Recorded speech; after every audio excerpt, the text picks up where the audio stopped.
Hey everybody, how you doing this morning? How cool is this, right? Like we're hanging out in the press room, right? Where's Kelsey and Mahomes and them? Reporters with tough questions, right? All that good stuff. Hey, just to introduce myself, my name is Hunter Weeks. I'm with Everfi. We are a social good as a service company, and we partner with organizations like the NFL to provide critical life skills education to kids, to high schoolers. Shout outs to the NFL. We run a program called the Character Playbook. So for years, we've been providing high school boys with character education.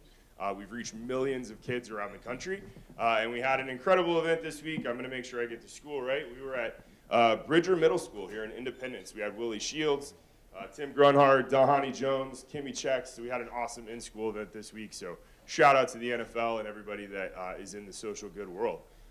And that's one of the things I love about Brand Innovators is every time I'm at this event and we get a chance to host a panel or talk, you know, afterwards so many marketers are coming up to us talking to us about social impact because as you've seen already today, every conversation has steered in that direction, right? We're 3 for 3 so far, which I love it. And I was given the opportunity to host this chat with Angela and talk about some amazing stuff that H&R Block is doing. So when I got the opportunity, I said, you know, absolutely, I'm going to jump on it. So with that, I want to introduce Angela and turn it over and have you kind of give an introduction about yourself and maybe your background and what got you to H&R Block at this point. Yeah, fantastic. Thanks so much, Hunter. First of all, like, what a great day for our city. To everybody in the room that's from Kansas City, like, so amazing, right? Here we are with the draft on the heels of the Super Bowl win, and everyone's coming through our brand new airport. So I just think it's a great day to be a Kansas Cityan and happy to be here. So I have the great fortune of leading corporate communications at H&R Block, and I know there are a lot of my team members in the audience, so shout out to the Corp Comms team at H&R Block. They're a really talented bunch, and I love working with them. So we have the pleasure every day of telling our transformation story at H&R Block, and it is really a story of going from a seasonal tax company to a year-round company that helps people be better with their money. You know, when you think about H&R Block, you probably think, well, I go there once a year, I get my tax refund, or I pay my balance due, and I'm on my way. I don't think about them again. But really, for many of our customers, you think about that working class American, that tax refund is their largest financial transaction of the year. One time, that huge refund that they will get, on average about $3,000 a year. And so how can we help them now throughout the year better manage that and spend in budget? So that's really what we get to do every day at H&R Block. And I've spent my entire career in Kansas City really just helping transform brands. So whether my very first job in town was at the Chamber of Commerce, and it was really trying to transform from being a club of middle-aged white guys to really a diverse community helping grow the business community here in Kansas City. So we've come a long way, and yeah, happy to be here. Disruptor, I like it. That's awesome. Well, let's talk about a fair shot. So that's the reason we're here to talk. This is a campaign that H&R Block has been doing to bridge the pay gap for female and male college athletes, to provide NIL deals. Why don't you tell us about this and just kind of give us an overview on the campaign and the program? Yeah, we have a video to watch too, so I'll let the video tell part of the story. But so July 2021, right, is when the NCAA said that college athletes could earn income off of their name, image, and likeness. That changed everything. And we were just starting at that time to start thinking about the 2022 tax season and what our marketing campaign would be. And initially, we thought, well, what a great opportunity. Like, how often does tax kind of enter this cultural conversation? So now you have thousands of students all across the country that have this new source of income and probably had no idea of the tax consequences or implications of what this income was going to bring to them. And their parents too, right? I think that there was just a lot of questions about what this would bring. And we were hearing stories at the time about college students who would do something for a local car dealership, they would get gifted this car and had no clue that now they had to pay tax on that brand new car that was sitting in their driveway, right?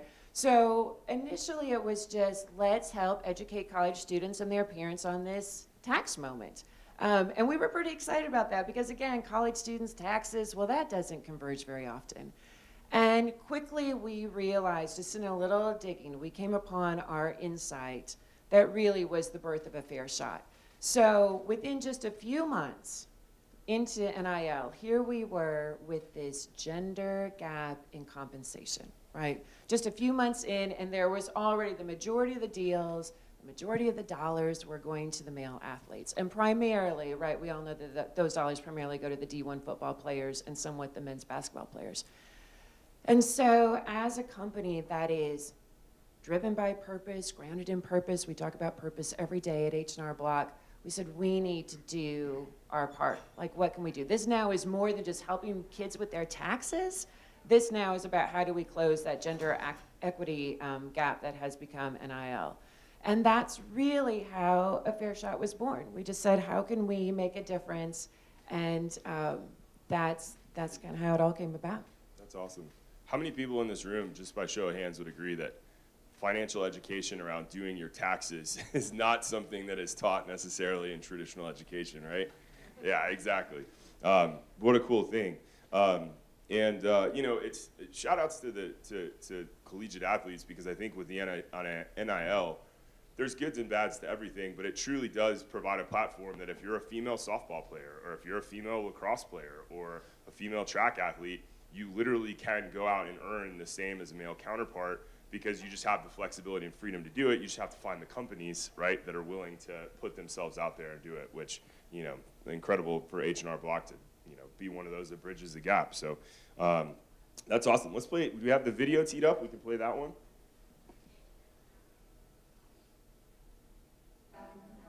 What if every time she scored, she only got 23% of a point?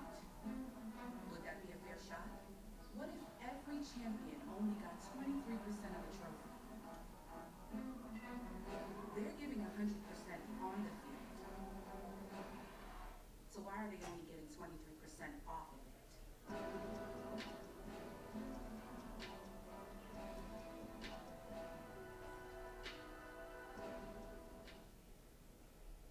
Yes, so in that first year, we talked about how should we go about closing this gap. And originally, the first idea that came about, we said, well, maybe we should give $1 million to a single athlete. You know, and that was kind of the days, if you remember back, not too long ago, that was the days of kind of Sedona Prince at Oregon, and she was really vocal about how the female basketball players were being treated during that kind of COVID bubble tournament period. And so the initial idea was like, well, maybe we should give $1 million to Sedona Prince, and that, you know, really go big in with one athlete. And I think as part of our purpose, we're like, that's not us. That's not who H&R Block is. And so the very first year, we spread sponsorships out across 19 athletes. Primarily in that first year, it was about really influence and creating awareness about the program. So it went to a lot of D1 athletes, right? So our initial spokespeople were Caitlin Clark, who, as we all know, is one of the best basketball players in the country. Whoa. And she is at the University of Iowa, and then also Zaya Cook, who just got drafted a few weeks ago, 10th in the WNBA draft. So that's where we started, and again, just how much good could we do in creating awareness with those initial 19 athletes. Yeah. What were some of the motivations, I guess, or insights that H&R Block was looking at to say we want to move into this space, we want to do this? You know, what were there benefits that you were, you know, predicting were going to come out of this? Or tell me kind of some of the, you know, behind the scenes thought process that, you know, from a corporate standpoint to push into something like this. Well, after we uncovered that insight, right, and we saw this growing gap between men and female athletes, then we were like, well, how can we reach a younger generation, you know, of customers? So if you think about that Gen Z customer that's filing their very first tax form in general, right, maybe on their own, not with their parents' help, that's a lifetime customer for us. So once we can convert them to be an H&R Block customer, our statistics show that once you're a customer for 3 years at Block, you never leave. So we're like, well, if we can get them when they're in their 20s, you know, think of the lifetime value of that customer. So that was really kind of the second insight again. Not only social impact and doing good, but we also wanted to help drive the business. And I think that's one of the things that we talk a lot about at Block is that social impact can help drive the business as well. And so it was kind of this combination of closing that inequality gap, but also how do we resonate with a younger customer audience. So what you're saying is, if I can recap this, is that H&R Block feels strongly that social impact is a way to reach a younger demographic and a younger generation and a younger audience. I think so. That's what we've seen a lot. You know, in all the studies that we've done about brand favorability, it is that Gen Z audience that's really looking for, right, to connect with the brand on kind of a values-based platform as opposed to just a transactional marketing message, right? You could tell them like, oh, DIY is discounted at $29.99 today. And instead of that message, what's really going to resonate with them is a message like a fair shot. Yeah, that's awesome. Do you have, I mean, just out of curiosity on that note, I'm going to, talk a little bit more about statistics, but was there any supporting evidence leading into the campaign or any data to speak the marketer's language? Were there any KPIs or any metrics or any data that you were focused on that kind of drove you to this decision? I think we were really fortunate. Our CEO is a former CMO, so he knew the power of brand, and he knew that not everything had to be a very sort of performance marketing, transactional sort of a tactic. And he really encouraged us early on to say, like, let's go for it. Let's put out this brand message. H&R Block up until that point hadn't done a lot of kind of brand social marketing message campaigns. It was always a lot more kind of performance driven and transactional. And so we got the green light. He said, let's go for it. This is a moment. Again, I think we knew that taxes and college students, those two things, just in that cultural moment, we're not going to convene and align the stars in that way often. And so he was like, no, this is what we need to do. Yeah, good for him. I love it. So tell me about year two. You're in the second year of the program. How did you build on the success that you had in year one? Were there any lessons that you learned in year one or things you're doing differently in the second year of the program? Tell me about that. Yeah. So it's been a progression, right? So our first idea was like, let's give $1 million to Sedona Brits. Like, no, that's not what we're going to do. And then we said, let's, go with sponsoring 19 athletes in year one. The second year, this year, we've really gotten to bring to life the dream that I think all of us, many of the women in the front row, always had for this program, which was, how can we be more inclusive and how can we bring even more athletes into this program? So, a lot of the NIL, whether it's men or women, a lot of the NIL deals are going to the big D1 schools, right? And even the schools now, I think, are getting in the business of NIL. We've really approached it from an individual athlete perspective. But we said, how can we be more inclusive? And that's really been the theme of this second year. So we have gone from 19 athletes to 50 female college athletes in the program this year, so more than double. We have gone from only D1 schools last year to now we have 40 schools represented in the program, which are D1, D2, D3, and HBCUs. And then initially it was, we needed to create awareness about a fair shot. So year one was very much about female basketball players, the women that played volleyball, so the bigger sports, soccer to some extent. And this year we said, well, again, how can we be inclusive from the sports that are represented? So now we have 12 different sports that are represented, and it's the field hockey players, it's the rowers, it's the swimmers and the divers, and it's just been great to see this really expand to be what we always wanted it to be, was like, not only can we close this gap between the male and female college athletes, but how can we also be as inclusive with our NIL dollars as possible and our sponsorships? And that's really what a year two has been. Yeah. Are there any specific examples of athletes that you've worked with or come to top of mind that have had some type of impact, or are there any stories about any of the athletes that you can tell that have received NILs or anything cool about an individual player? So in the very first year, Zaya Cook, her parents contacted us and said, thank you so much for the tax advice. Like, these students didn't know, and when you think about it, we have counseled them in ways that are like, you're essentially self-employed, right? NIL income, now you're kind of an entrepreneur, you're representing yourself. If they have enough NIL income, there are tax consequences that they may want to set up an LLC just to, establish that entity for their NIL purposes. And so her parents reached out and said, we are so thankful just for this advice, because they didn't really know how to navigate it. We had a panel yesterday with our employees, our associates at H&R Block, and we had 3 women on the panel from our NIL program. Anaya Hoggett from Florida A&M. She's a track star there. We had Anissa Campos, who goes to Cal State Northfield, one of our soccer players in the program, and Jaden Jay, who is a rower at KU, so a local athlete. And all of them, I think, talked about the impact of this program in different ways. Anessa said, I've never even had a part-time job in my whole life. She said, I didn't know anything about taxes. And so for her, just getting that tax information was really helpful. We talked, Anaya, who goes to an HBCU, she said, thank you for putting the focus on HBCUs as part of this program. You know, again, a lot of the money goes to the big D1 schools, and the HBCU athletes often don't get the same type of deals or get overlooked. So she was really thankful in that regard.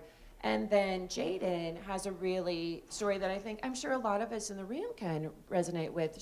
Her parents aren't paying for her college, and she has to make it on her own.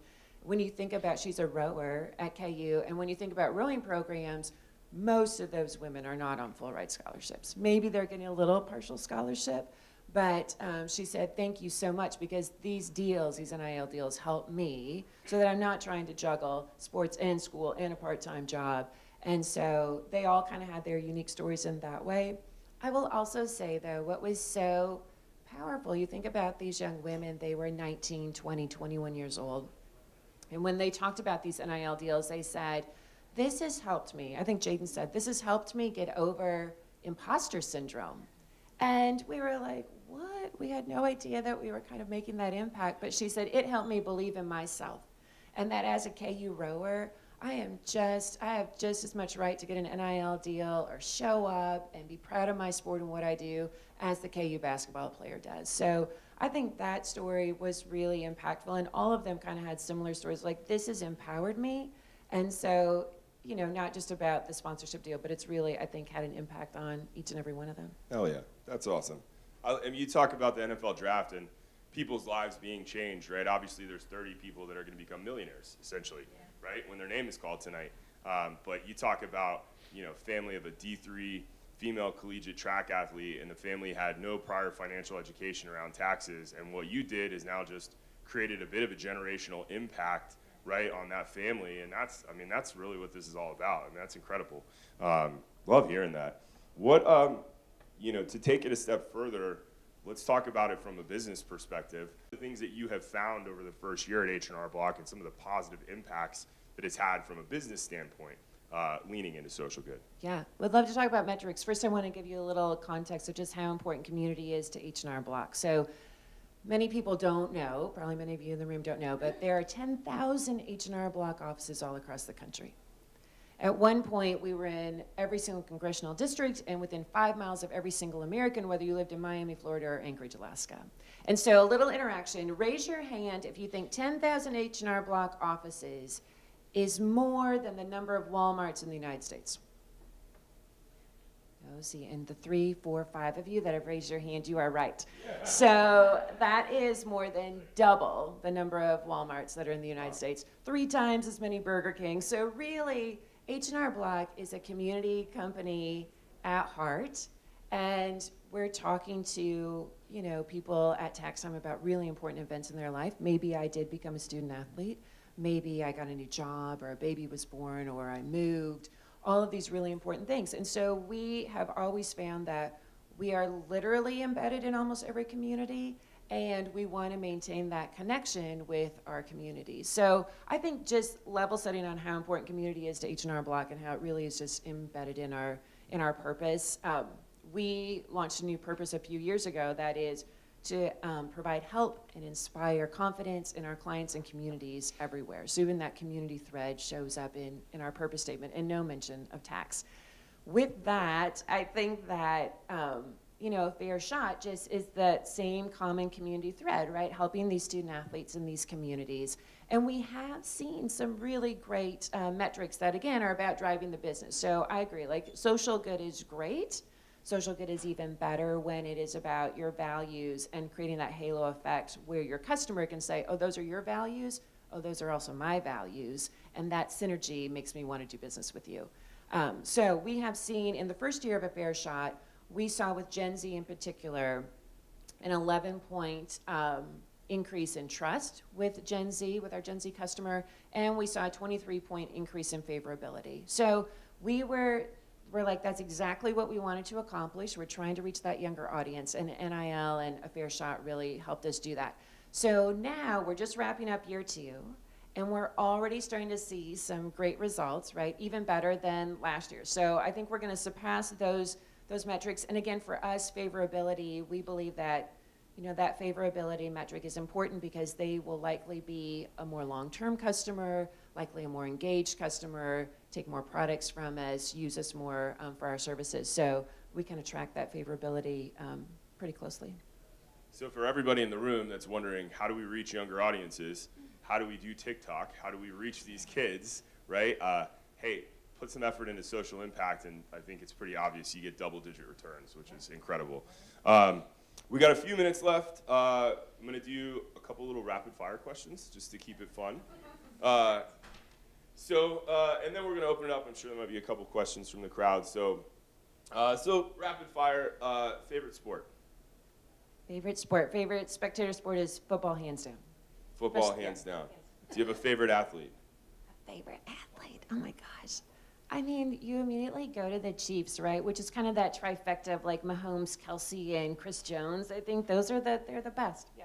Y'all are lucky living in the middle of this dynasty right here. Favorite live event you've ever attended? Favorite live event? I'm not sure, but when I thought about kind of live events, we have kind of a special little family connection to Arrowhead. So about 10 years ago, we brought my daughter here for the very first time that Taylor Swift had played at Arrowhead for her 10th birthday. And now this summer, we're bringing my niece back for her 10th birthday to see Taylor Swift at Arrowhead again. So I think for us, we kind of have this special Arrowhead Taylor Swift. So favorite concert answered is Taylor Swift, so that's good. How about any favorite new technology?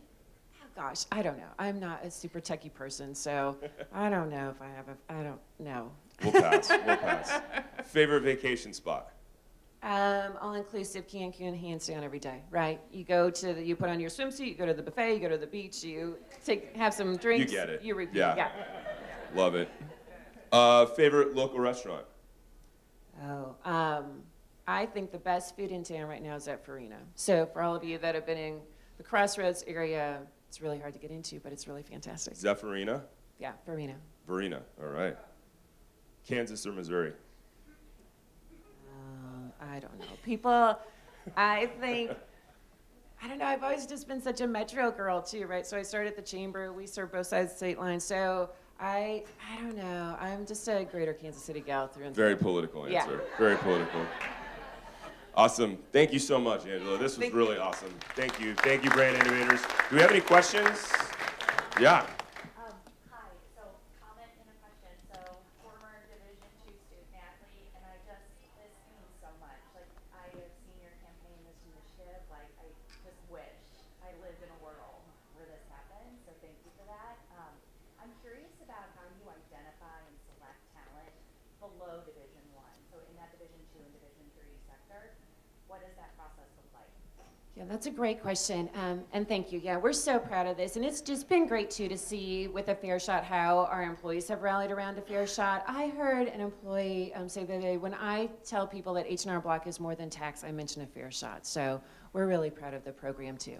The first year was all about people with influence and reach, so we had to kind of go with the Caitlin Clarks of the world. This year, since it was more about inclusivity, we did still, that social reach is still important. And even the athletes yesterday on our panel mentioned advice to high school students is try and get your social following built up, because brands do look at that. We do need to kind of create awareness and have that reach. So I think that we looked at that. And then we just really, this year was all about what conferences do we not have an athlete represented in? What sports do we not have represented? Do we have a really strong HBCU representation this year? And so we kind of just went about it that way on a number of factors to try and make it as inclusive as possible. And then also we kind of looked at what some of these female athletes were saying. Some of them already are really vocal about equality in women's sports, and so that factored in too. Any other questions? No? I think we're out of time anyway, so perfect. All right, thanks. There we go. Thanks, everybody.